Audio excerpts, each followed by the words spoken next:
Olá, pessoal! Vamos lá para mais uma aula. Hoje é a quarta aula, né, de filosofia.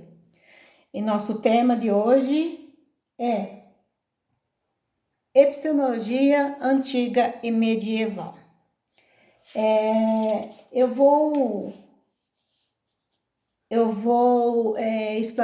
começar a explanar e conforme não vou mostrar minha imagem hoje novamente, ok? Estou sozinha, é difícil inverter novamente o vídeo. A prof aqui não consegue fazer isso, tá bom? Então vamos lá. Bom, antes de mais nada, estamos começando a apostila 2, né? Estamos iniciando o segundo bimestre da apostila. Eu sei que muitos de vocês não devem ter adquirido ainda, mas é necessário que a gente faça essa gravação e vocês vão, logo vocês conseguem acompanhar aí na apostila que tá bem detalhado o conteúdo. Vamos lá então. Começando, o que é epistemologia? A palavra em si. Em filosofia, ela é a reflexão em torno da natureza. Na verdade, são os limites do conhecimento do ser humano. É um ramo da filosofia que se ocupa do conhecimento científico. Tá? Saímos daquele conhecimento do mito, das ideias, né? E vamos lá para o conhecimento científico. Então, ela se ocupa das crenças, do conhecimento e verdades dentro do campo da filosofia. Vamos lá, então. A filosofia ocidental surgiu na Grécia, quando os primeiros filósofos, os pré-socráticos, esses antes de Sócrates, né, levantaram a necessidade de pensar com critérios racionais e não de acordo com os esquemas da mitologia. Foi quando o homem começou, então, a levantar as hipóteses, né, sair do conhecimento das crenças, da religião, da mitologia, vindo para um raciocínio mais racional. Um dos conceitos-chave para entender a racionalidade filosófica é precisamente o conceito doxa, tradicionalmente traduzido como opinião. Então, o significado de doxa é o quê? Opinião. Todos nós temos opiniões, né?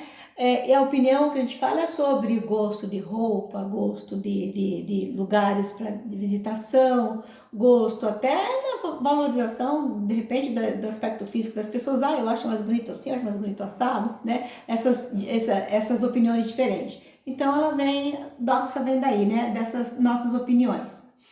A opinião se baseia na avaliação subjetiva sobre algo. Então, a minha opinião sobre as coisas.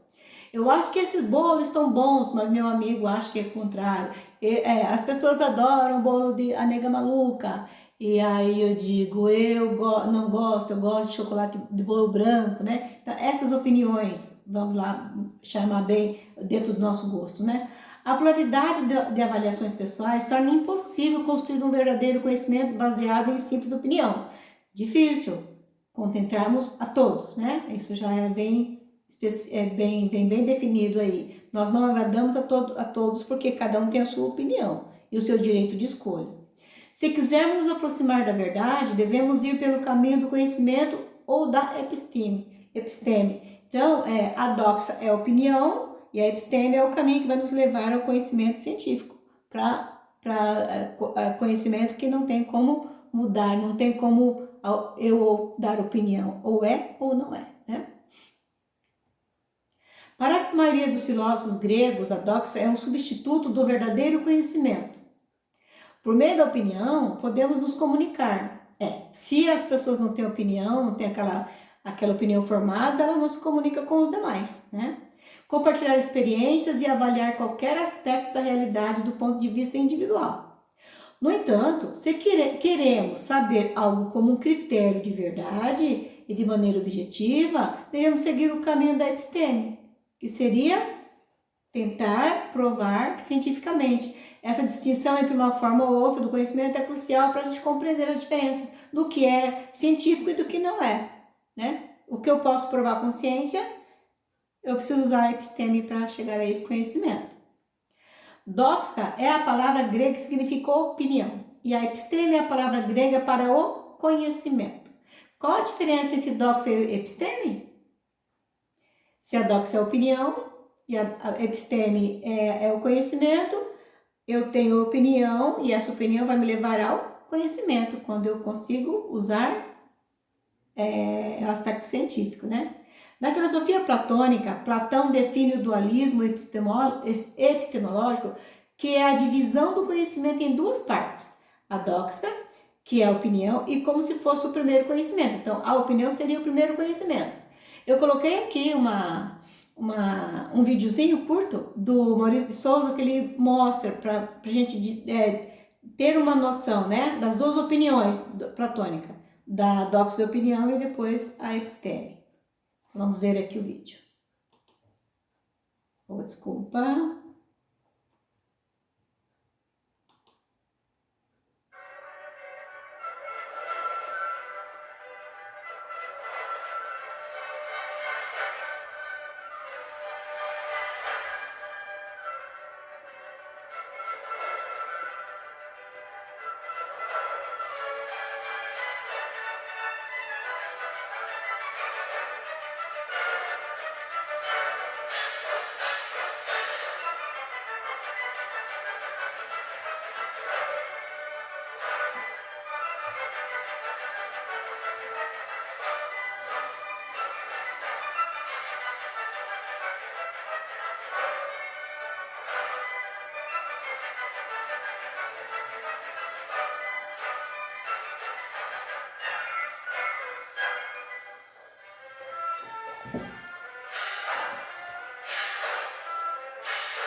Essa situação, quem nunca ficou assim, no escuro e de repente sair numa claridade normal, né? Acontece isso com a nossa visão.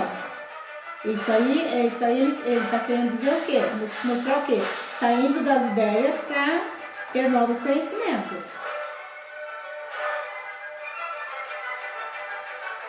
Aí eles saem, agradecem, né? O moço os ajudou a sair do escuro, daquele conhecimento, mas depois ele volta. Aí ele ouve novamente, olha o que aconteceu. Saíram da caverna para entrar na mídia, né?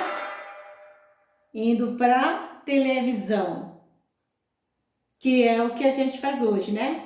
Muitas vezes você sai da tua ideia, você tem um conhecimento, você sai, mas você se fecha nesse novo conhecimento que é vendo a televisão. A televisão muitas vezes nos prega, nos fecha nos conhecimentos, né? Não dá abertura se você não ter visão das informações que a gente obtém pela televisão.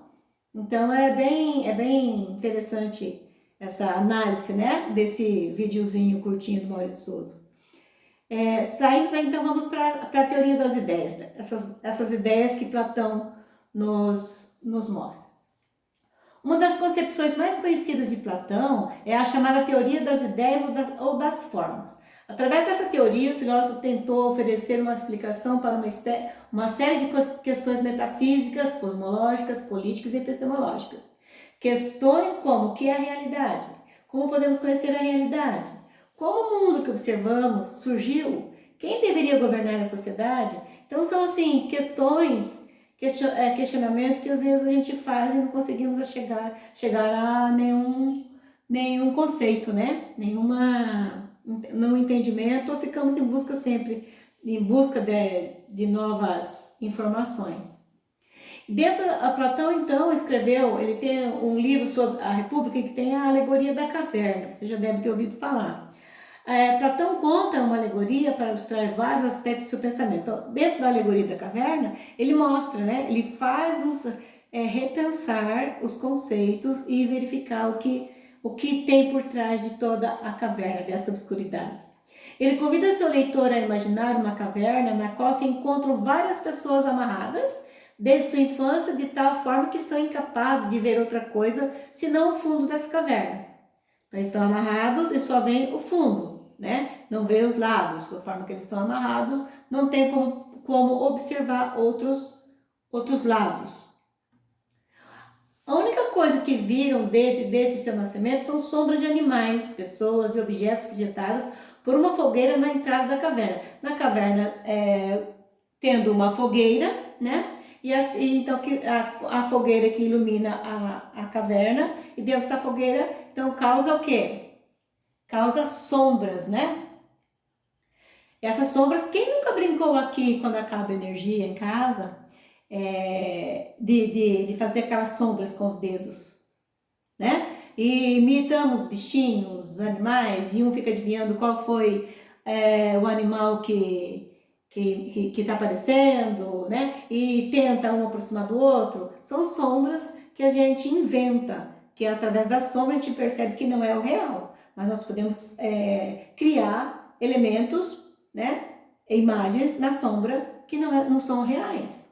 Então essa é a ideia de Platão. Comparando a situação com o cinema moderno, podemos dizer que é como se os prisioneiros de Platão vivessem acorrentados a um cinema que projeta constantemente sons e imagens ao longo de todas as suas vidas. Então aqui eu coloquei uma imagem, né? A das sombras na caverna, e você olhando parece outra coisa.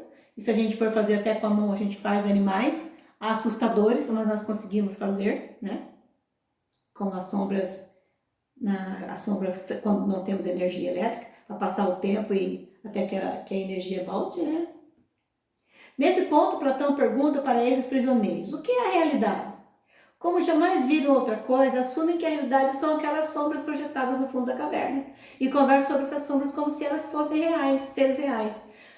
Como lá no desenho do Maurício de Souza, né? Eles conversavam como se fosse, ela é linda, né? Observando toda aquela imagem como se fosse real. Não tendo outra fonte de informação, não tem como saber que essas sombras são apenas cópias imperfeitas da realidade.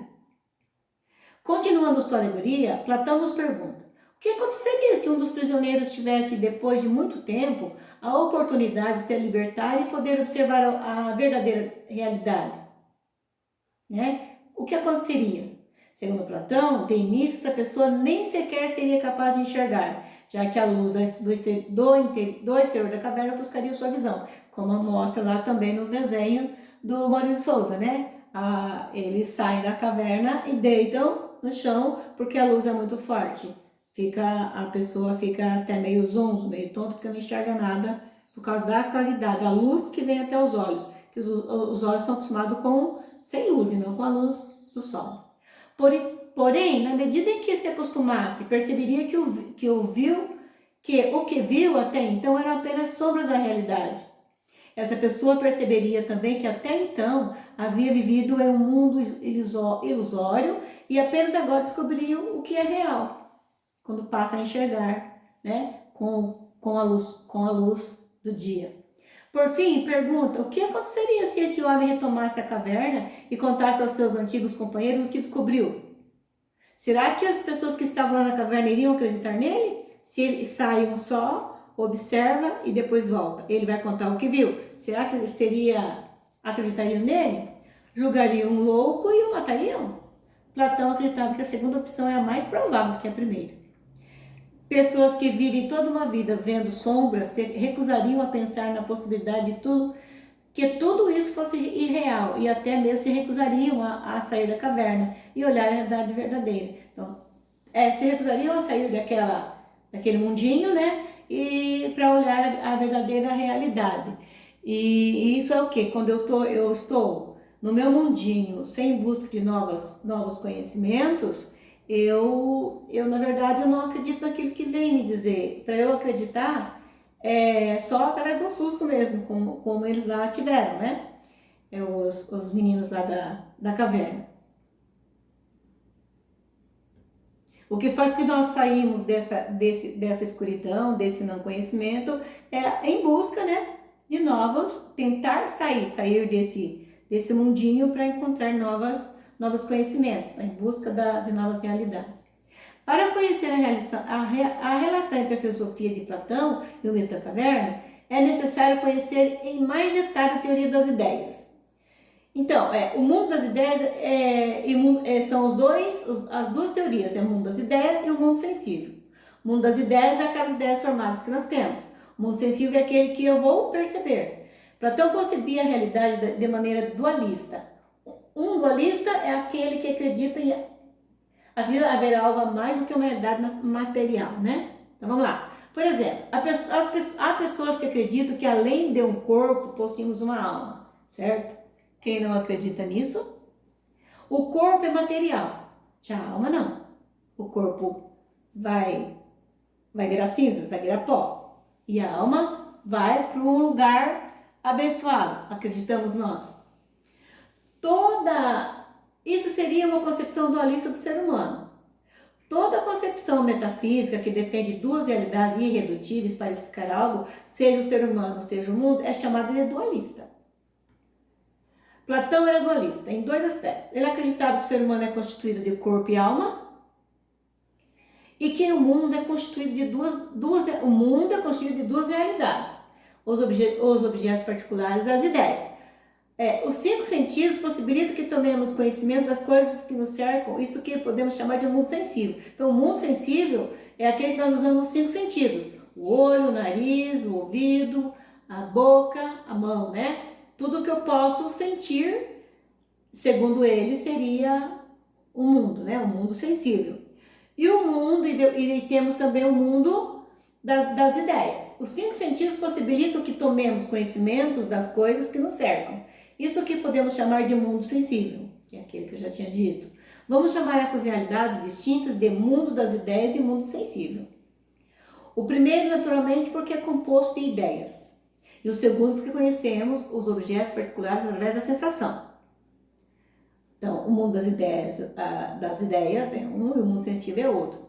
Eu tenho conhecimento através dos objetos dos 5 sentidos, né? A boca, o olho, o nariz, a mão, o ouvido. Ou seja, conhecemos esses objetos através da visão, paladar, olfato, audição ou tato, né? Aí falando na linguagem científica, né? Visão, paladar, olfato, audição ou tato. Esse é o mundo sensível. Esses objetos de sensação são materiais, mutáveis e imperfeitos. Então, eles mudam, né? Cheiro, gosto. Essa sensação muda, ela é imutável, ela muda, é mutável, né? Não é perfeito. Tudo aquilo que observamos é composto de matéria, faz parte do mundo físico. Por essa razão, está sujeito à mudança. Tome, por exemplo, um cachorro particular. Com o tempo, o cachorro vai envelhecendo e deixará de existir. A matéria que antes o constituía passará a fazer parte do corpo de outra coisa. Que nessa época não se pensava que o animal, o cachorro, teria alma. Hoje já tem pessoas questionando isso, né? Que seria então, teria como nós, corpo e alma. Os objetos de sensação também são imperfeitos. É bastante simples de compreendermos isso. Tome, por exemplo, o círculo. Temos um conceito de círculo, uma ideia de círculo. Temos lá na nossa mente, conceito de círculo, a ideia e o conceito. Porém, quando vamos desenhar esse círculo na areia, no chão, em qualquer lugar, ele sai com defeitos. Então, esse objeto, ele acaba sendo imperfeito, né? Em maior ou menor proporção. É aquele de acordo com o desenhista, a pessoa que está retratando o círculo. Então, ele é imperfeito. Já as ideias têm características opostas às características dos objetos particulares. Elas são imateriais, imutáveis e perfeitas. Continuemos com o exemplo da ideia do cachorro. Ela é imaterial, imutável e perfeita, pensava Platão. Concebemos uma ideia como algo mental. A ideia de cachorro, por exemplo, pensamos estar na nossa mente. E não o cachorro latindo, o cachorro fazendo necessidade, o cachorro fazendo bagunça, o cachorro mordendo. Né? Está aqui na nossa mente, a ideia é um cachorro. Cachorros particulares, o meu cachorro, o cachorro do vizinho, existe na realidade, não apenas em nossas mentes. Então eles existem de verdade, não só na minha mente. Mas a ideia geral do cachorro, essa está presente apenas na nossa mente. Platão pensava de maneira diferente, como veremos em seguida, mas vamos continuar falando por enquanto de ideias como algo metal. Sendo assim, não é difícil de aceitar que uma ideia seja imaterial. O metal, ele é imaterial, né? Como imaginar que a ideia que tem no cachorro seja feita de matéria? Ela faz parte da nossa mente, que não pode ser feita de matéria. Que combinação de átomos, por exemplo, formaria a ideia do cachorro? Da mesma forma, ideias são perfeitas. Tomemos como exemplo a ideia do círculo. Ele não tem nenhuma imperfeição, ao contrário do círculo que desenhamos por aí, que nunca sai perfeito. Meio complexo, né? Essas comparações. Por fim, as ideias são imutáveis. Por exemplo, nossa ideia de círculo é a mesma da de Euclides. 2 mais 2 mais 2 somam 4 hoje, o mesmo que pensavam os gregos. Alguém pode dizer que tem ideia de um círculo quadrado? Nesse caso, Platão diria que a pessoa em questão não tem uma ideia verdadeira do que é um círculo, já que o que um círculo realmente é não muda, é igual para todos, em qualquer época do lugar. Não existe círculo quadrado, quadrado é quadrado, né? A diferença entre opinião e conhecimento, a doxa e a episteme, foi abordada por Parmênides e posteriormente por Platão. Segundo o primeiro, a doxa parte dos sentidos, dos desejos e das experiências pessoais, enquanto que a episteme é a tentativa de construir uma verdade distante da subjetiva individual, distante das opiniões formadas, né? Conforme Platão, a doxa é o conhecimento que depende das aparências, portanto é enganosa. Platão defendia as ideias de doxa e os chamava de modo depreciativo, como doxgrafos que podem ser traduzidos como opiniões, como se fosse apenas opinião, né? A teoria das ideias está no centro das respostas de Platão para essas questões. A alegoria, o mito da caverna, que vamos conhecer em seguida, é uma maneira que o filósofo encontrou de explicar através de uma metáfora essa teoria. Então aqui presta atenção nesse vídeo da alegoria, que ele explica bem o que seria, né, esse conflito nosso das ideias e da doxa e da episteme.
para se adaptar à luz do sol.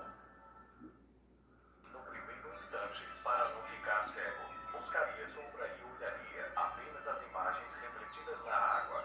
Mais adiante, de maneira gradual, se acostumava a olhar objetos e assim finalmente descobriria toda a beleza do universo. Admirado, se daria conta de que pode contemplar com nitidez as coisas, apreciar as formas e a beleza das figuras. No mito, Platão faz com que o prisioneiro volte ao interior da caverna, para que conte a descoberta aos outros prisioneiros.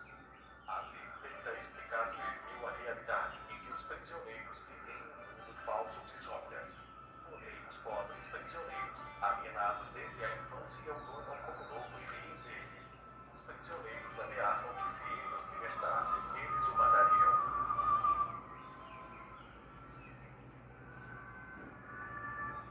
Este mito, o ser humano se identifica com os prisioneiros. As sombras dos homens e das coisas projetadas na parede são as aparências captadas por meio dos sentidos e tomadas como reais ou mundo sensível.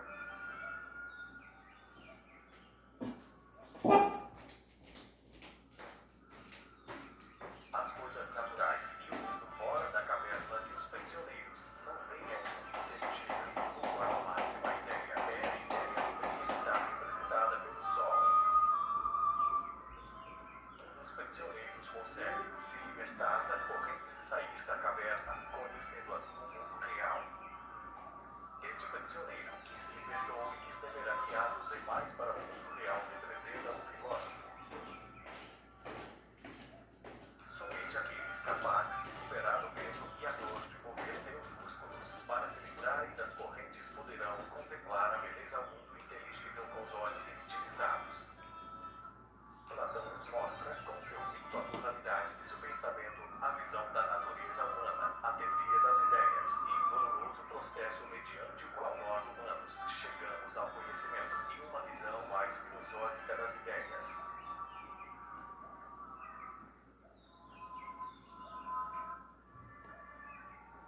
Platão, no mito da caverna, distingue nitidamente três dimensões: a antropológica, a ontológica e epistemológica, e a moral e política. Dimensão antropológica. Platão identificou os seguintes símbolos no mito com as seguintes interpretações da vida real. Os prisioneiros representam o homem na medida em que ele vive inserido no mundo sensível e seus valores.